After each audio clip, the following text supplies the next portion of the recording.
Today we have assembled here to do the puja of the Mother Earth. We call it as the Bhoomi Puja, Shri Dhara Puja. She is called as Dhara. As you know, Dha means sustain. Radha. The one who sustains the energy is Radha. And Dhara, which is the one which is sustenance itself.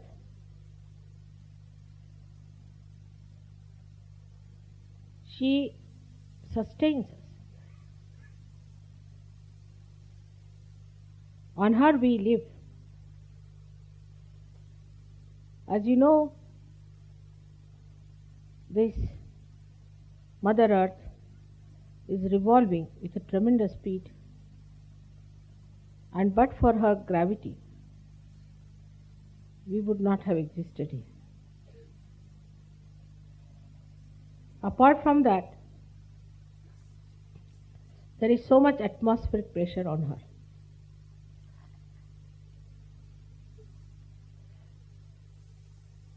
She understands things, coordinates, and creates.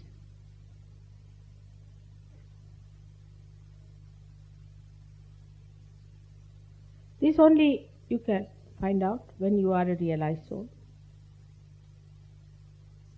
You have seen how she sucks in your negativity when you are standing on her bare feet, respecting her, requesting her to suck your negativity with a light in front of you, in front of my photograph. She knows me because she is my mother. She is your grandmother, we can say. That's why she nourishes you. She looks after you. Early in the morning, when we get up, when we put our foot on her, we have to say, "Oh Mother, please forgive us because we are touching you with our feet." But it doesn't matter.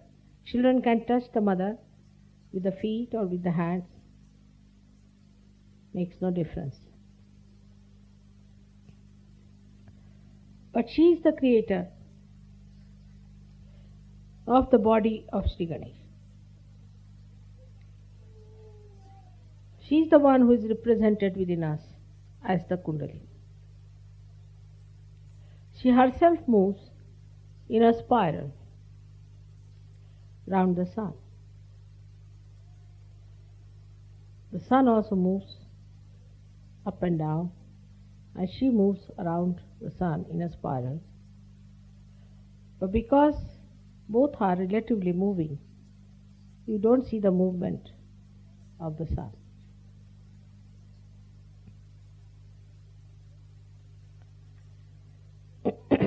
The relationship between the Mother Earth and all other stars, planets, and constellations are kept constant and variable with great care.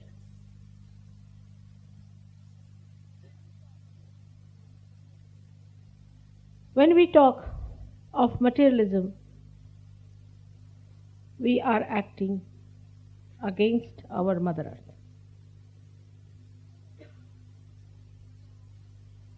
Instead of learning from her subtler qualities, we are trying to exploit her, to dig her out, to use her for our selfish motives. What does she do to us?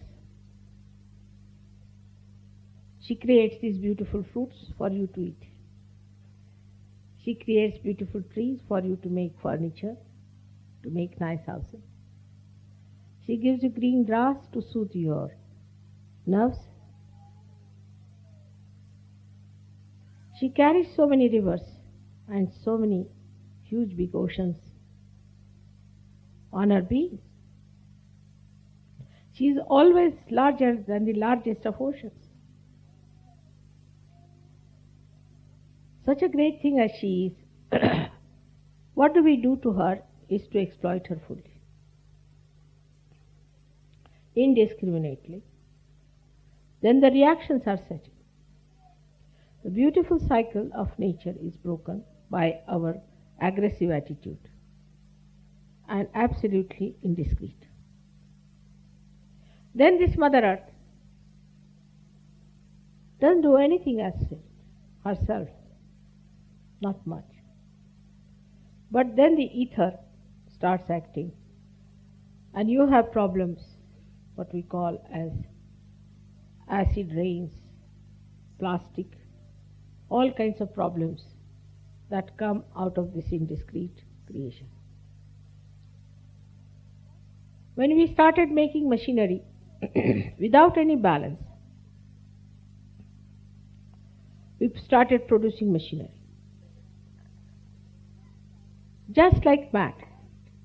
As a result of that, now we have become slaves of machines. We can't do anything with our own hands. Because of machines, people have become unemployed.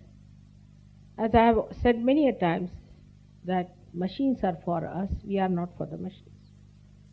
But today the situation is very different. We are entirely into the hands of machines. Again the same indiscreet behavior. Again the same imbalances. Mother Earth teaches us balance. If she was not in a balance, we would have been all finished. She teaches us gravity. She teaches us how to be attractive to another person without the other person knowing about it, feeling about it, without enslaving, without mesmerizing, without obliging, to attract and to give without expectations. Without any expectations, she gives us. Whether we respect her or not, whether we treat her or not, we give her. But when she gets very upset, like as in, you have heard that in Mexico, she erupted out. You know what was happening in Mexico? I was telling you long time back that they are using all kinds of black magic. They are producing all kinds of drugs. Colombia is doing the same. And if you do all these things to harm people, then she gets into volcanic conditions. And then a volcano starts bursting out. As you know, Los Angeles and all these places on the western coast of America are still in the danger of volcanoes. All kinds of gurus have gone and settled there. All kinds of black magic is on. There is witchcraft which is officially recognized. Officially they are registered. Nobody minds doing anything because they say you have human freedom to do all kinds of devilish things.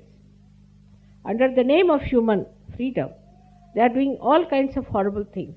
As a result of that, Mother takes the respite. It is always a collective respite. It is always a collective respite. Please remember this. But when Sita wanted to leave Shri Rama, she opened herself and took her inside herself. That is a reception of the Mother. That is not the destruction or eruption. But the eruption harms collectively, and sometimes some innocent people are also killed in that.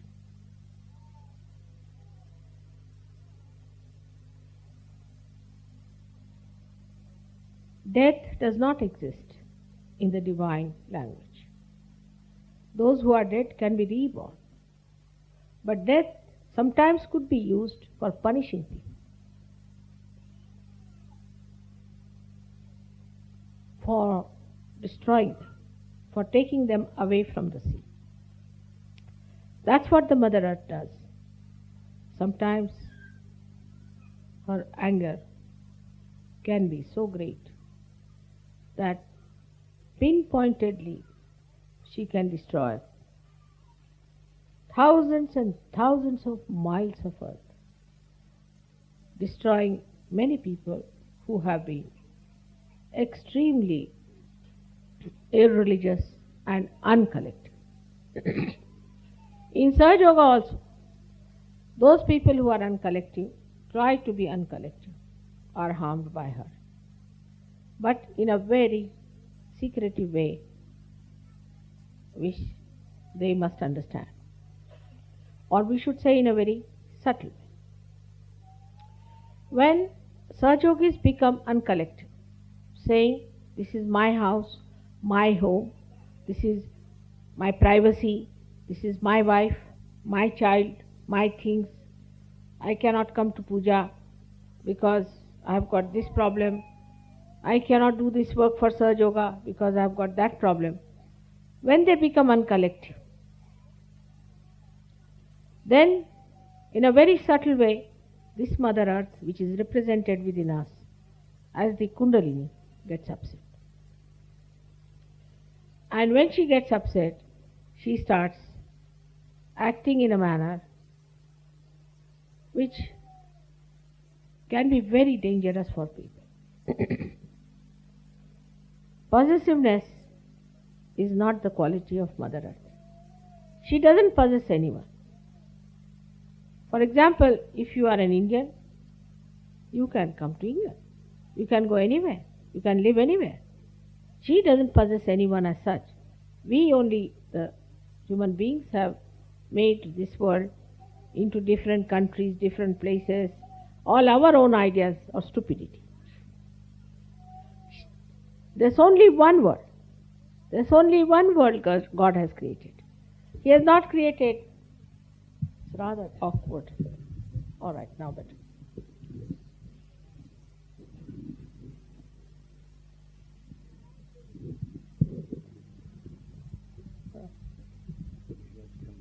It's all right, now better. It's rather awkward.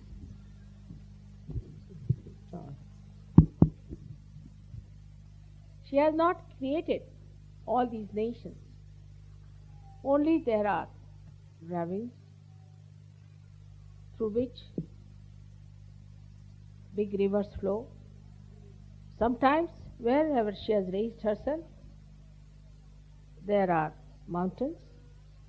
These are her different durations and different varieties, just to create beauty.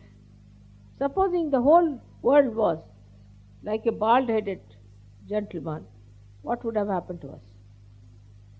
First of all, we all would have slipped out, I think. Or else, what would have happened if it was nothing but just all over the forest? Or all over only the mountains? Or all over just the rivers? To create the beauty, she has used all these things to make us happy, to give us joy,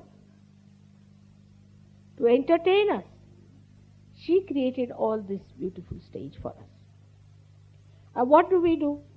We have divided her into parts. That this is my country, this is your country, this is their country. When we die, what is our country? We are all dead bodies. Whether you are buried in a church or in the open, you are all in the Mother Earth. What is our country is that we are the Mother Earth. So we have to understand that this body is made out of that Mother Earth to which it has to go. And we are stupid to feel that we belong to this country or to that country. Of course, this is the greatest miracle of the Maya, that people know this but still they do not want to believe it. There are so many truths they know, they are sure, they know about it, but they don't want to believe it. Or they believe it, but they don't want to accept it. And even if they accept it, they don't want to know about it. It's a funny human miracle that they know that nothing belongs to us. When we come on this earth, our hands are like this. When we go, everything is like this. Despite that, despite this understanding, we still play games with ourselves, cheat ourselves, and try to believe that I am this country, I am that country, I am so great and so that. But human beings were born in certain countries earlier than in other countries. That has definitely made difference to the tradition and understanding of life, that is human life. Earth remains the same, but this changes. The climate may be different. That's why the fruits may be different. It's all an adjustment. In the whole plan, there is such a good adjustment, no quarrel, no problem. It's just a variety again. Supposing all bananas are produced all over the world, who would care for them? For example, if you give bananas to Indians, they will laugh at it. But if you give them apples, they'll say, oh, apples, great. The other way around for the English. If you want to give somebody a present as an apple, they will look at you. What's the matter with this person?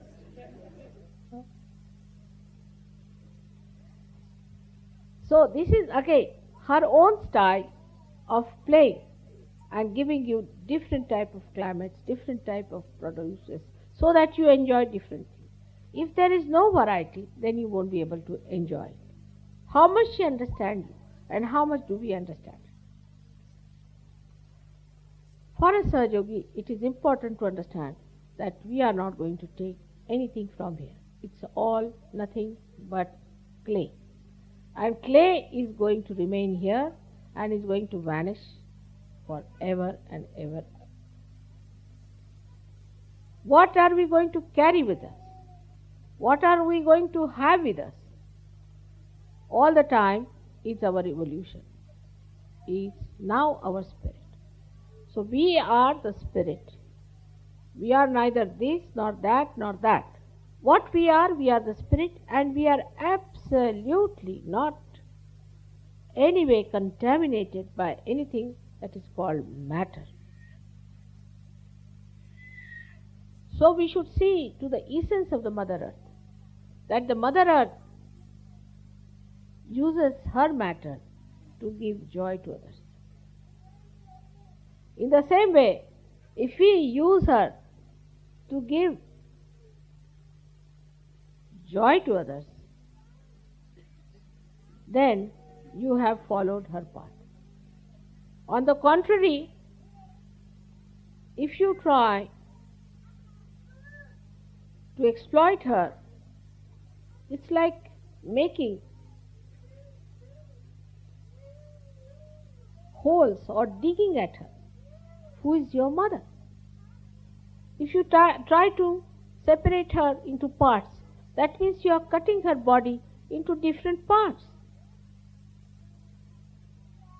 All these human concepts are anti-mother.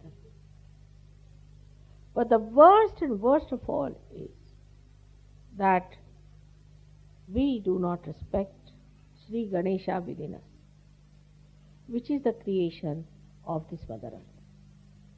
Shri Ganesha, which is the innocence within us, we do not respect. We do not respect the innocence that has come to us. The way children are tortured and butchered and abused is amazing. How people are not afraid that one day a big volcano might break into a country like this where the children are treated like this. In that case, the Mother Earth will destroy all the human beings who are behaving like this, and she'll take all such sweet children into her lap and she'll reproduce them somewhere else. It is very important to understand that unless and until we respect Shri Ganesha within us, our innocence, our chastity.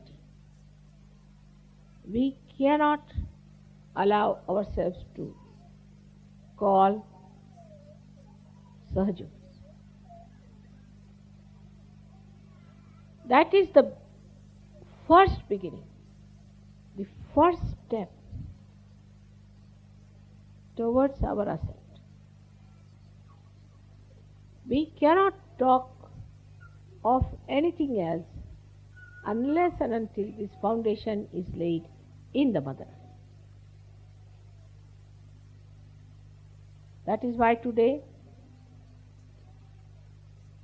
I have decided that we should have a Bhoomi Pujan in England.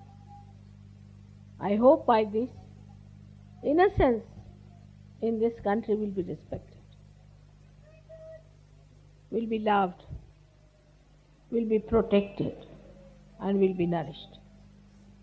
By this, innocence in grown-up people will be awakened, that they will respect their innocence, respect their chastity, above all other things.